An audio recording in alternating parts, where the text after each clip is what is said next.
When Ethan and I were together for the 7th year, a close male friend appeared in her life. They talked about everything and had great rapport. Every night, Sophia would make 2 desserts by hand, one for me and one to take to him.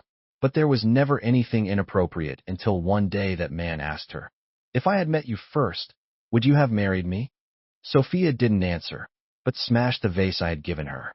Sophia has been absent-minded all day today. She wanted to say something several times, but held back. In the end, I spoke first. "Did something happen?" Sophia frowned slightly and said, "Sarah's husband is on a business trip and she's home alone and scared. She wants me to keep her company, but your arm is seriously injured, and I'm worried about leaving you alone. I should ask her to find another girlfriend." She spoke sincerely, her tone half worried and half caring. While she was talking, I kept looking at her. Her eyes were clear and pure, meeting my gaze directly without dodging. After a moment of silence, she asked softly, "What's wrong?" I shook my head and said, "Nothing. You can go.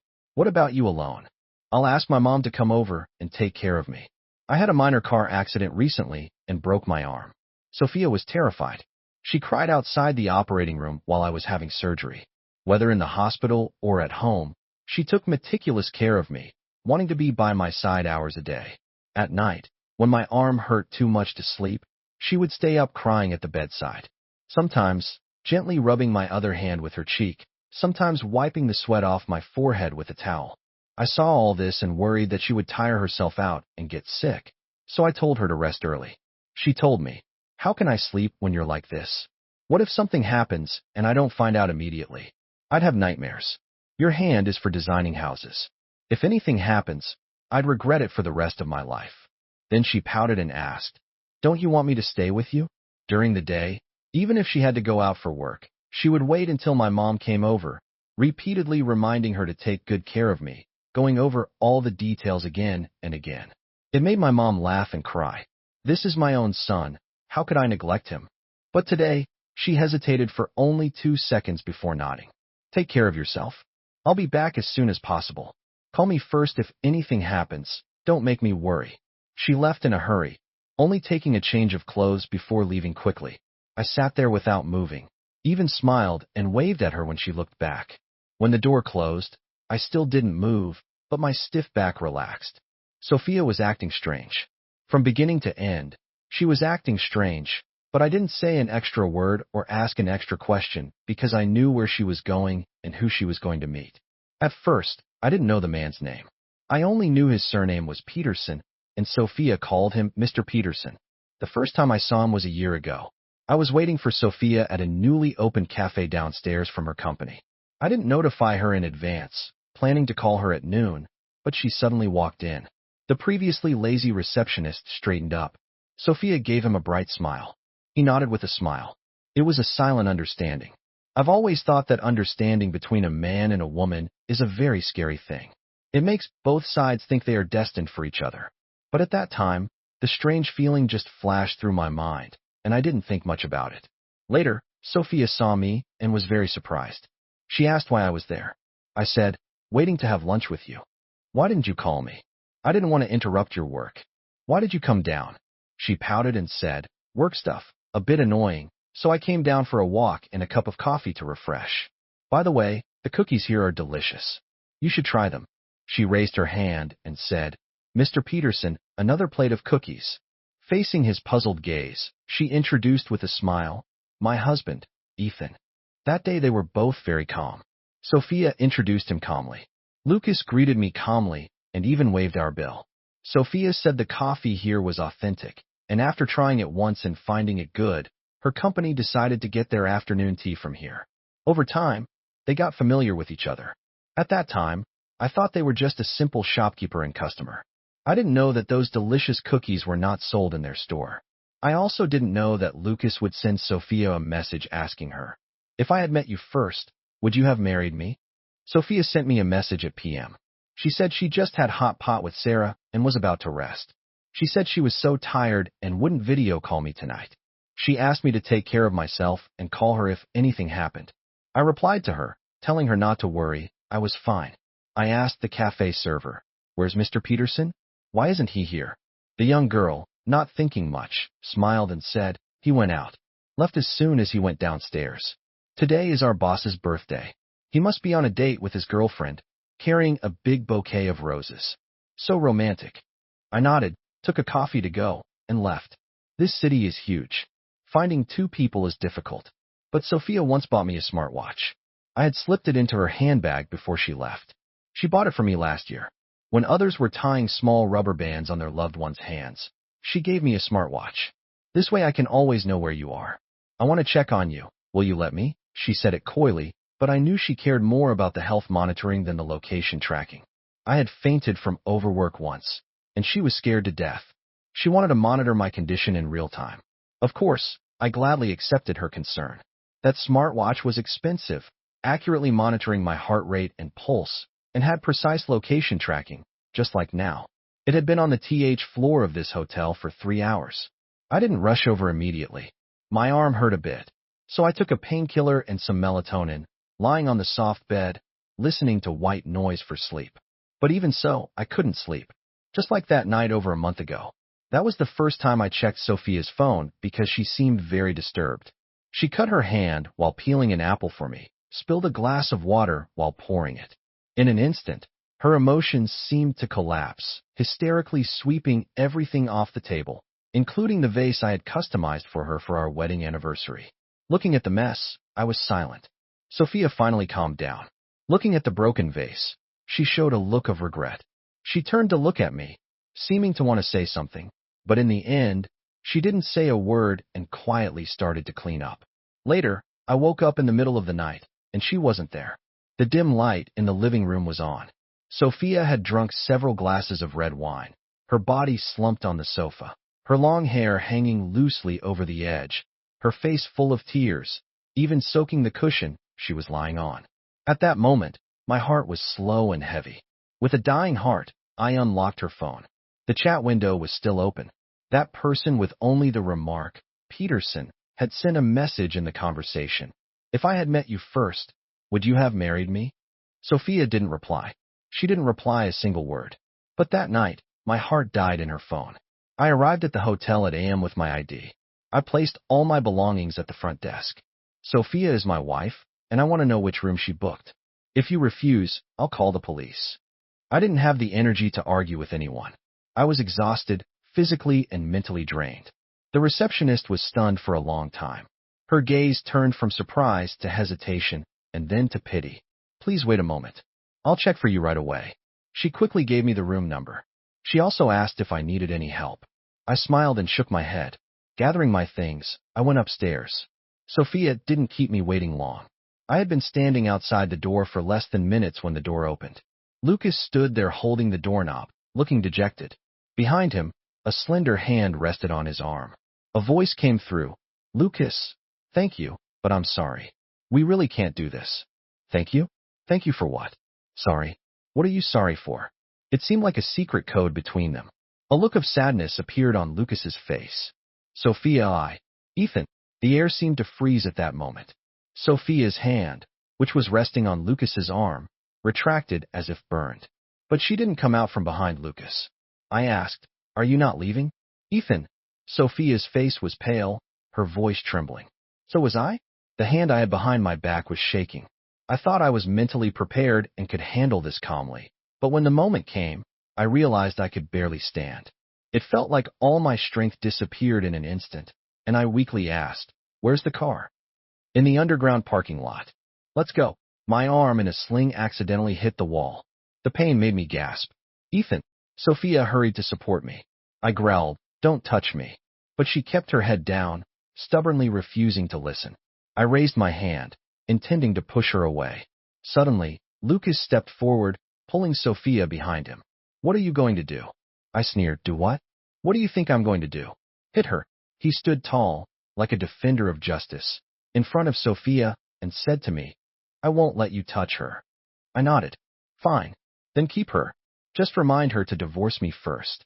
Sophia shook off Lucas's hand and shouted, Ethan, let's go home. Lucas, feeling hurt, said, I'm trying to help you. Sophia took a step back. Lucas, I have nothing to do with you. I don't need your help. She didn't even give Lucas a glance, only looking at me, and spoke again. Ethan, let's go home. Ethan, I can explain. Yesterday was Lucas's birthday. He doesn't have friends here, so he wanted me to keep him company. I just spent his birthday with him. Nothing happened between us. It was wrong of me to lie to you, and I apologize. I was just afraid you would be angry and overthink things. I was wrong. If you mind, I won't see him again. He's just a friend. Ethan, please don't ignore me. Say something, okay? Don't scare me. Since we got home, Sophia has said countless explanations, apologies, and self-reproach.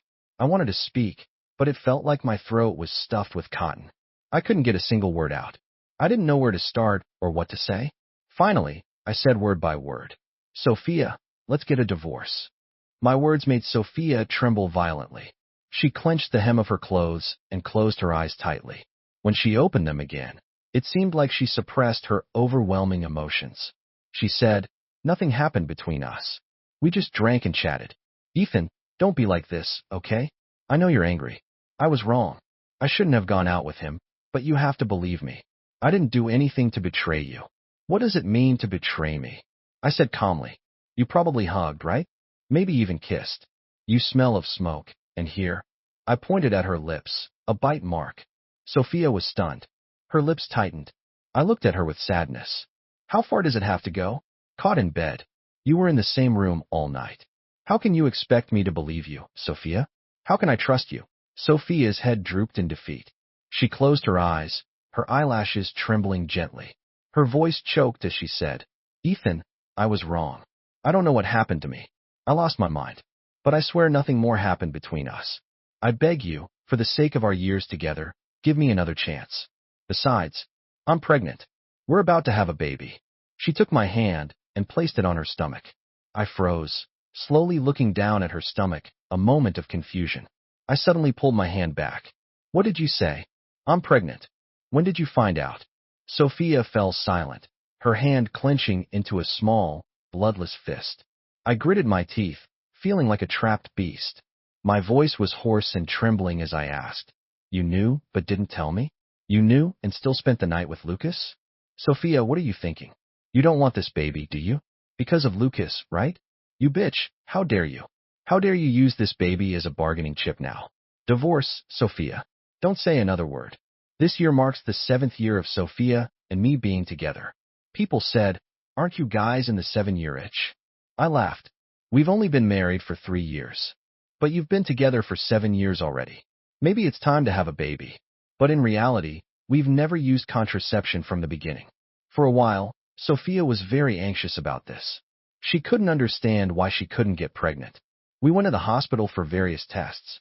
The results showed that our chances of having children were low. My data was all normal. The problem was with her. To prevent Sophia from being affected, whenever people asked why we didn't have children, I would say, "I haven't had enough of the two of us yet. No one can take Sophia from me." We both looked forward to having a child. I used to imagine that if one day we found out Sophia was pregnant, we would be overjoyed. But she didn't tell me she got pregnant. She had a checkup, but she didn't tell me. I didn't even need to think deeply. I knew she hesitated about whether to keep the baby. Why? Because of Lucas's appearance. The appearance of another man made her uncertain whether she wanted to have a child with me. How ridiculous. How pathetic. Strong emotions surged through my nerves, wave after wave. Finally, I vomited. I clung to the toilet, kneeling on the floor. It was a pain that felt like my organs had shifted. Sophia pounded on the door desperately. She begged me to open the door, begged me to come out. She pleaded softly outside the door, asking me not to joke about my health. And I sat there, disheveled, feeling like the most failed man in the world. I wanted to end it all with dignity, but my dignity had been trampled on the moment Sophia began to waver. That night, I slept in the guest room. Maybe I was too tired. I fell asleep quickly. Early the next morning, before I woke up, Sophia had prepared a full breakfast. When I came out, she stood up with a forced smile. She probably didn't sleep well. She looked terrible, her lips colorless. In the past, I would have felt heartbroken, but now my heart felt like a pool of dead water. "Ethan, eat something," I said expressionlessly. "Sophia, let's talk." She stood there for a long time, then finally nodded. "Okay, where should I start?" I said to Sophia. "I gave you a chance. I even imagined that things might not have to go that far." Sophia was stunned, looking at me with some confusion. I sneered. That day Lucas asked you if you had met him first, would you have married him? Because of that one sentence, you broke down, cried hysterically. When you passed out drunk on the sofa that night, I had already looked at your phone. I always thought that looking through a partner's phone wasn't a good thing to do. Once you start doing that, the distance has already formed. If there's no trust between two people, why stay together? But with that mindset, I still ended up doing it. My words made Sophia freeze. Her body leaned back slightly. It was a subconscious attempt to escape. She clutched the hem of her clothes, showing a pleading expression. Her weak voice was barely audible, but I didn't reply to him. I rubbed my sore eyes and said, "Yes, you didn't reply, but not replying is also an answer." The suffocating silence filled the room again. Sophia opened her mouth several times to speak. Finally, she said, "If you saw those messages, you should understand that I had never crossed any line with him before. I just treated him as a friend. The night before last, I drank too much, which messed up my emotions, but it stopped there. It didn't go any further. Ethan, I really didn't betray you." I didn't look at Sophia, just exhaled a long breath. In April, we had agreed to go to the movies. It had been a long time since we last went. I bought the tickets, reserved a restaurant, and was really looking forward to it, but you suddenly said you didn't have time because your boss insisted you work overtime. But in reality, it was Lucas who asked you to go singing. Every night you would make 2 desserts at home, one to keep for me in the evening and one to take to him in the morning. The only exception was on February, when you took matcha chocolates, pieces of chocolate. The elevator in your building requires an internal card. Lucas complained that it took a long time to wait for the elevator every time he delivered food, so you told your boss that your husband needed a card to pick you up when you work late, but you actually gave it to him. On your birthday, after I fell asleep, you went downstairs at midnight, and Lucas gave you a bracelet. He asked you if he was the first to wish you a happy birthday, and you said yes. Your tacit understanding is, he says go, and you say go. You mention a penthouse, he replies with a. You say you're sleepy, he says the coffee is on the way. When you changed cars, you took him for a test drive. He said someone mistook you for a couple, and you sent a shy facepalm emoji. Every day on your way home from work, you chat with him for minutes. How long has it been since we talked that much in one day? Except during our honeymoon phase. The Sophia who chats with Lucas is a stranger to me. No, I shouldn't say stranger. The Sophia from university was lively, talkative, even a bit childish, but the person on the other side was no longer me. That feeling of ants gnawing at my skin almost consumed me. Sophia's head hung lower and lower. She said, I just saw him as a confidant. When I was feeling down, I would occasionally want to chat with someone. We were just chatting, Ethan. What will it take for you to believe me?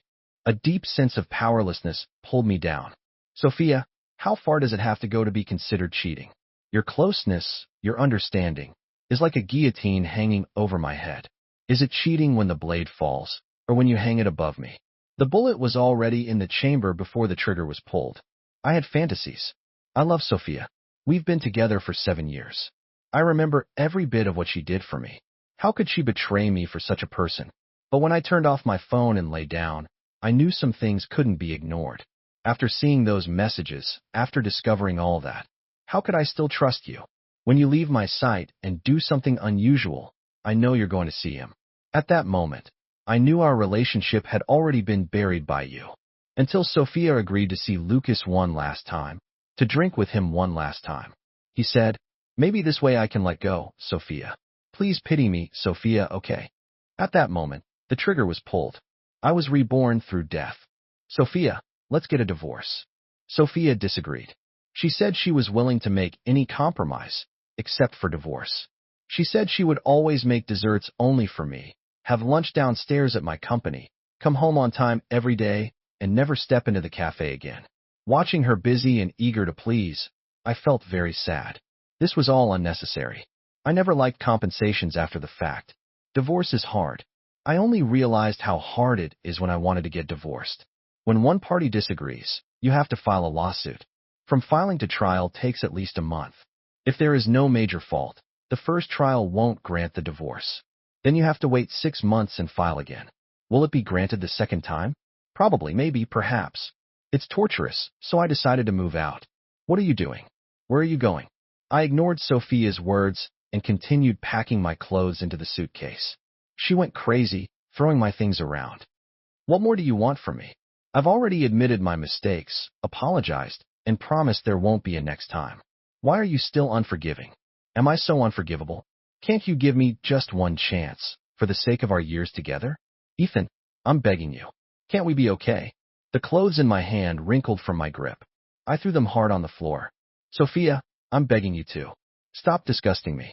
Sophia was scared, stepping back with red-rimmed eyes. She clutched her stomach and held onto the door frame. I won't divorce you. I'm pregnant. You can't divorce me. That was the last thing she said before she fainted. Threatened miscarriage. If symptoms worsen, it could lead to a miscarriage. The doctor's diagnosis was due to emotional upheaval and excessive worry. Her parents rushed over. They scolded me harshly, questioned how I was taking care of Sophia, and asked if I was bullying her, causing her stress. I was too tired, too exhausted to even speak. Sophia looked at them nervously and said, "Dad, Mom, stop it." Ethan. I slowly raised my head, looking at the family of 3 in front of me. I want a divorce from Sophia. What did you say? I said I want a divorce from Sophia. You bastard. Her dad got angry and swung a punch at my face, but I grabbed his arm tightly. Sophia screamed, trying to intervene, but her mom held her back. You've spoiled him too much. You're pregnant, and he wants a divorce? Does he have someone else outside? Sophia stood still.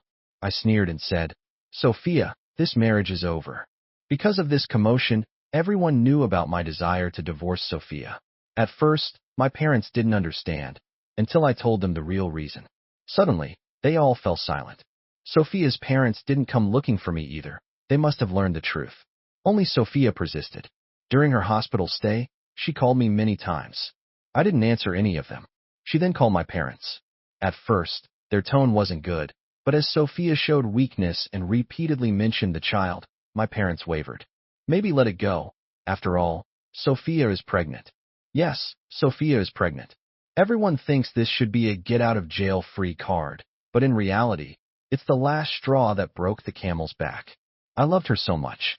I wholeheartedly looked forward to the arrival of our child. But what about her? She stabbed me in the back, bleeding profusely, deep enough to see the bone. The feeling of being betrayed by someone you love torments me every second. I hate her. I no longer trust her. How can I spend the rest of my life with her? Do I have to wait until the marriage rots to the core to end it? Sophia stayed in the hospital for days. Lucas visited once. He brought a fruit basket and flowers, saying he was there to check on her. But for the first time, Sophia looked at him coldly. Leave. Don't come back. Lucas was silent for a few seconds, then forced a smile and asked, What do you mean? You're not answering my calls or messages. What? We can't even be friends anymore. Does Mr. Ethan still have a misunderstanding? I can go explain to him. Lucas, Sophia interrupted him. Let's not contact each other anymore. I wouldn't have known this, but Lucas came to tell me himself. He smoked, his face full of despair. I thought I could win her over. You just showed up a bit earlier than me. But now I've lost. I give up. She's yours. His self-pity made me laugh. Did Sophia send you? Lucas smirked. Her last request to me. Of course, I'll fulfill it. Really, a deep love without regret. I called Sophia. As soon as she picked up, she said, Ethan, I can be discharged soon. You'll come to pick me up, right? I said, abort it. What? The baby. Sophia cried, sobbing uncontrollably. Do you hate me so much that you want to kill our child? Sophia, I spoke calmly. If you have this child and someday they ask why their parents divorced, what will you tell them?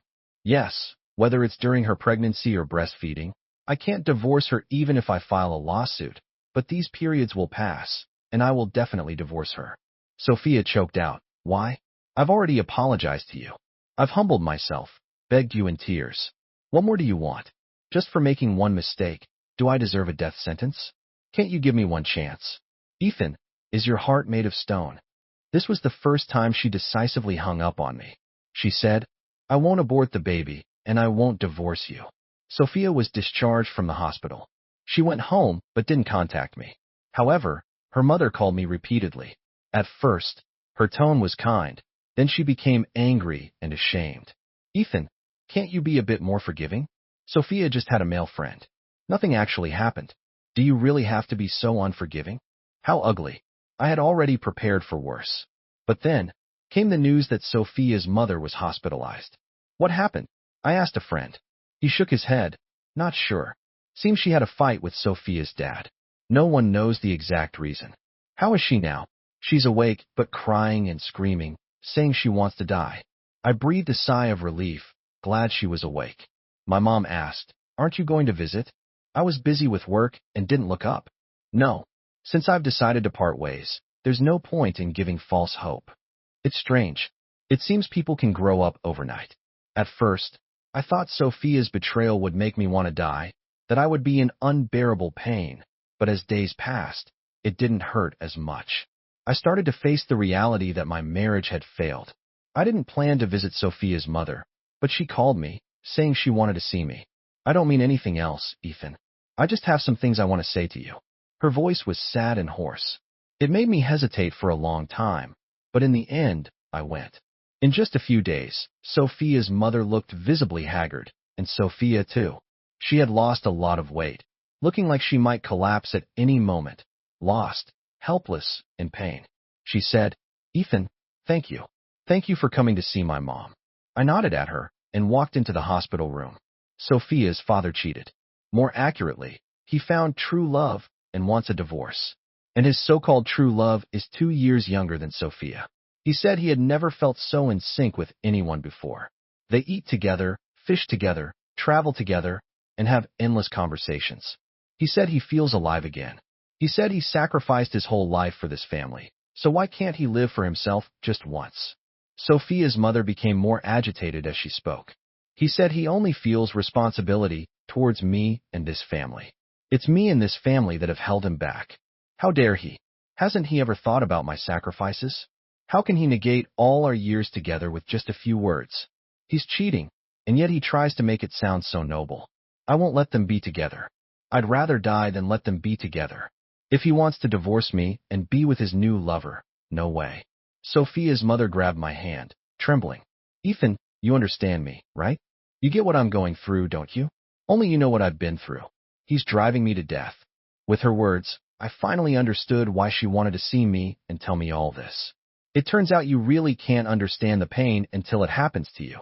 Before, she casually brushed off Sophia's mistake, saying it was just a minor conflict and blamed me for being petty. But now, when it's happening to her, she says it's driving her to death.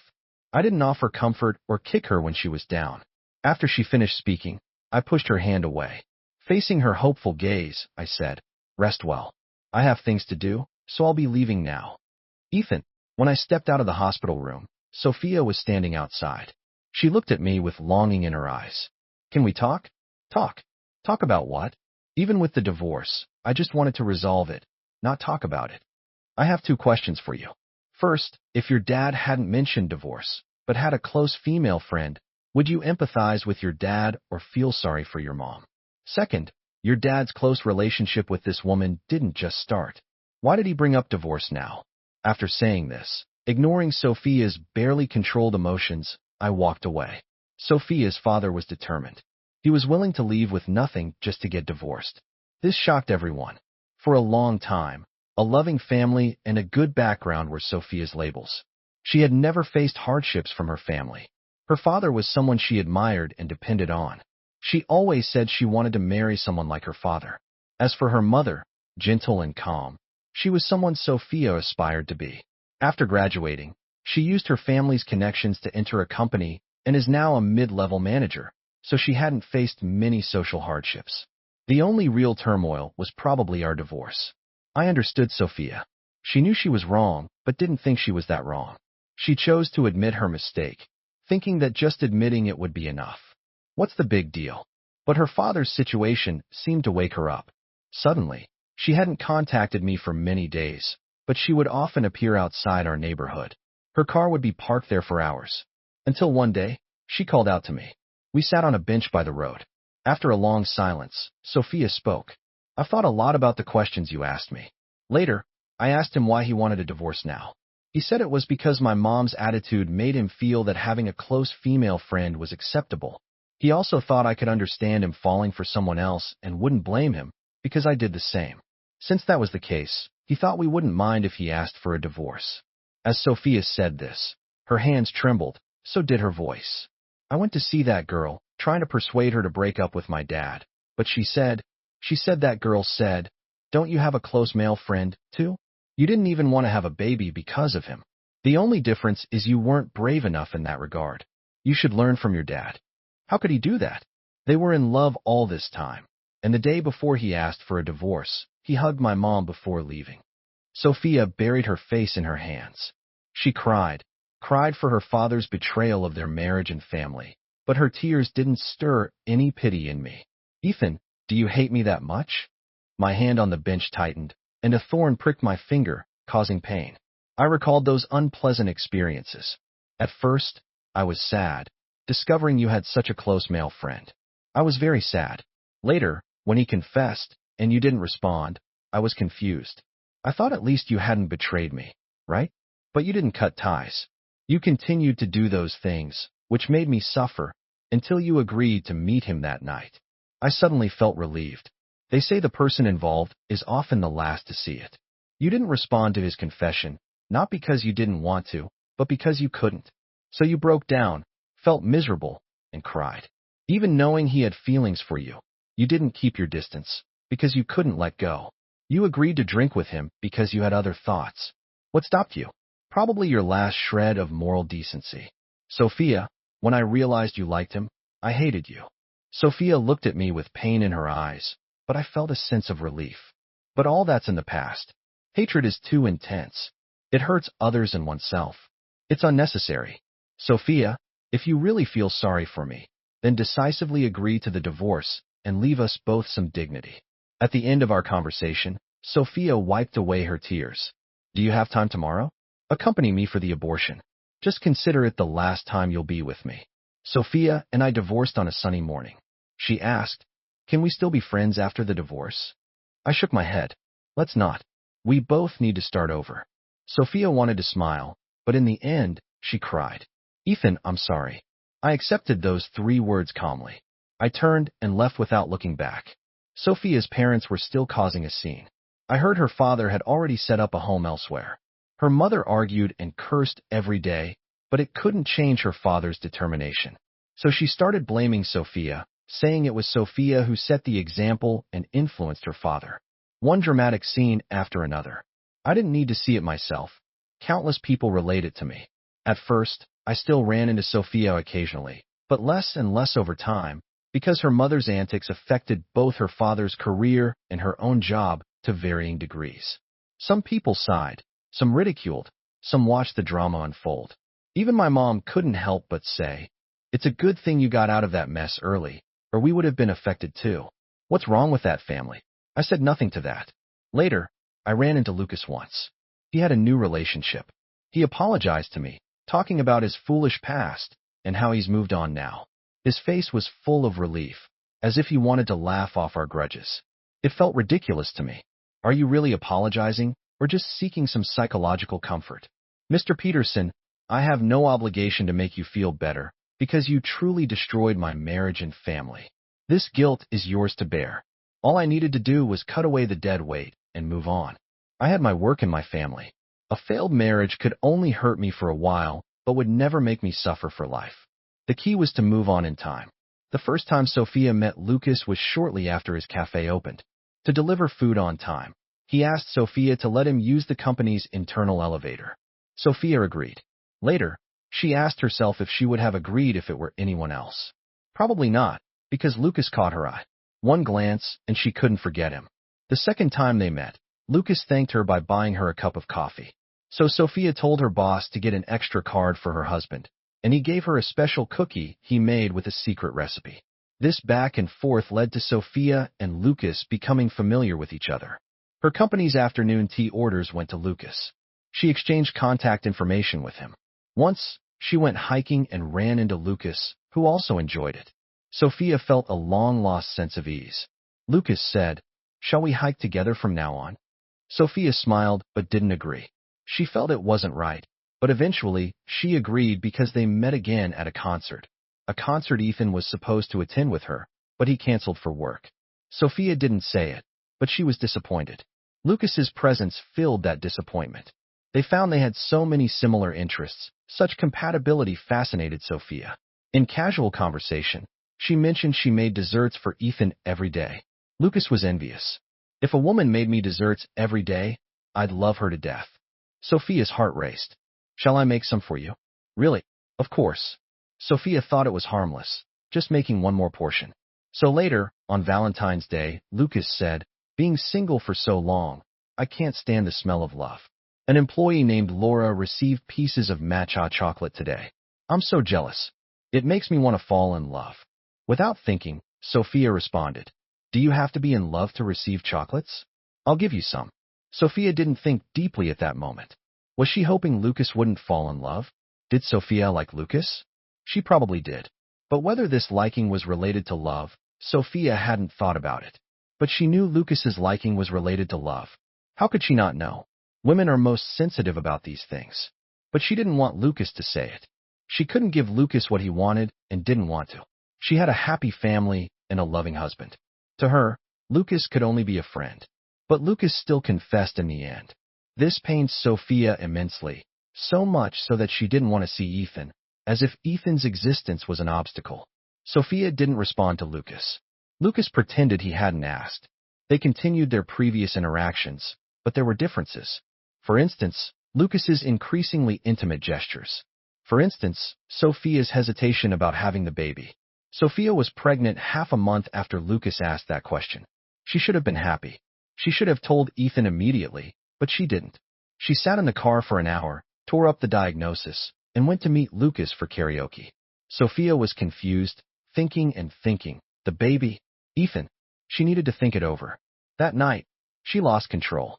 They hugged and kissed. Lucas unbuttoned her clothes. Just short of the final step, Sophia pushed him away. No, she said, not now. She hadn't decided yet. She was married. She was pregnant. She needed more time. But she didn't know she was out of time, because Ethan found out. When Sophia opened the door and saw Ethan, her heart sank. At first, Sophia didn't think it was serious, or rather, she deliberately deceived herself. She just made a friend she got along with well. She didn't cheat, didn't betray Ethan. Ethan could be angry, upset. She would apologize, but that was it. Divorce? That was too much. Since Ethan found out, Sophia's emotions were tight, constantly jumping between guilt and irritation. When Ethan was sad and hurt, she felt guilty, but when he kept mentioning divorce, she got irritated. She just made a mistake not serious enough to be unforgivable. Why couldn't he forgive her once? Sophia didn't understand until her dad asked for a divorce. During that time, Sophia was in a bad mood. Her mom would complain along with her, complaining that Ethan was immature, unforgiving. It wasn't a big deal, but he made it seem like the sky was falling. Life isn't a novel or a fantasy. It can't always be perfect. Every family has its problems. No one is completely clean. To get through life, sometimes you have to turn a blind eye. This was said at the dinner table. Her dad thought for a moment and said, "So you think this isn't a big deal?" Her mom didn't find it strange, just said indifferently, "Of course not. What's the big deal? That's how the world is now. That's how the world is now." So her dad said, "I fell in love with someone else. Let's divorce. I'll leave with nothing." Her dad had been with that girl for 2 years. Had to call her a girl. After all, she was 2 years younger than Sophia. Her dad said it was the first time he liked someone this much. "I've sacrificed so much for family and career. Can't I live for myself once?" Listening to her dad talk about his relationship with that girl, Sophia felt slapped in the face. How similar. Her dad and that girl, she and Lucas. How similar.